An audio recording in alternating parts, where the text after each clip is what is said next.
Manchester United have a new head coach. The significance of this apparently is that he's the first ever head coach to be appointed by the club.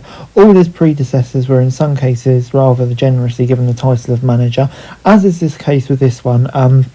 The previous coach manager was sacked after a long round of poor results and performances. The exalted little collection of misfits also includes once great managers such as Louis van Gaal and Jose Mourinho, a good manager in David Moyes, a pretty bad one in Ole Gunnar Solskjaer, although he actually was one of the best of the lot. From those with an eye for symmetry, Ruben Amorim will become the club's sixth permanent manager since Sir Alex Ferguson retired. Coincidentally, Fergie himself was the sixth permanent manager to be appointed after Matt Busby retired, and Amorim is only the second Manchester United coach to be instated in November, the first being, yes, you guessed it, Ferguson. So the omens are good in that respect at least. Let's just hope it doesn't take Amorim 4 years to turn things around, because, you'll be lucky to get that these days. With club legend Ruud van Nistelrooy, taking over the reins temporarily, he did quite well.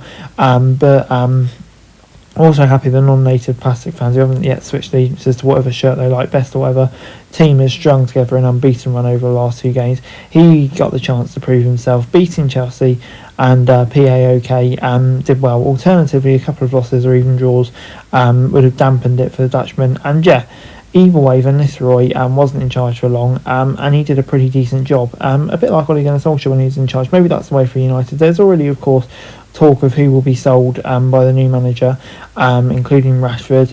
Does the club really need as many centre-backs, a left-back in that position? Does whoever fit into the squad? It's hoped that the confusion which surrounded Erik ten Hag's tactics, team selections and game decisions will quickly evaporate. No longer will be listened to the boring press conferences.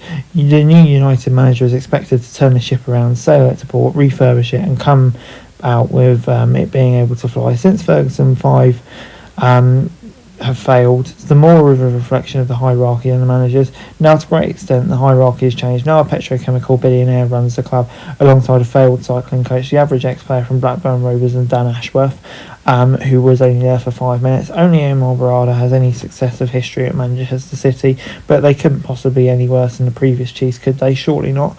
But judging on Amorim's start, it's been a pretty shoddy start, hasn't it, at Manchester United? And it just does beg the question, is the club so broken at the moment it's impossible for any managers to succeed? And you feel with the pressure that they have on day one with them managing arguably the biggest club in England, or if not the world.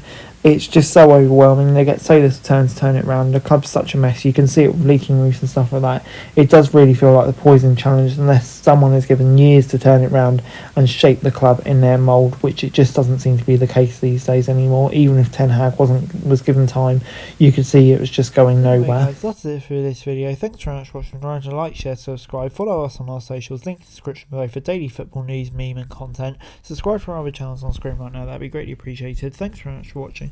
Peace out.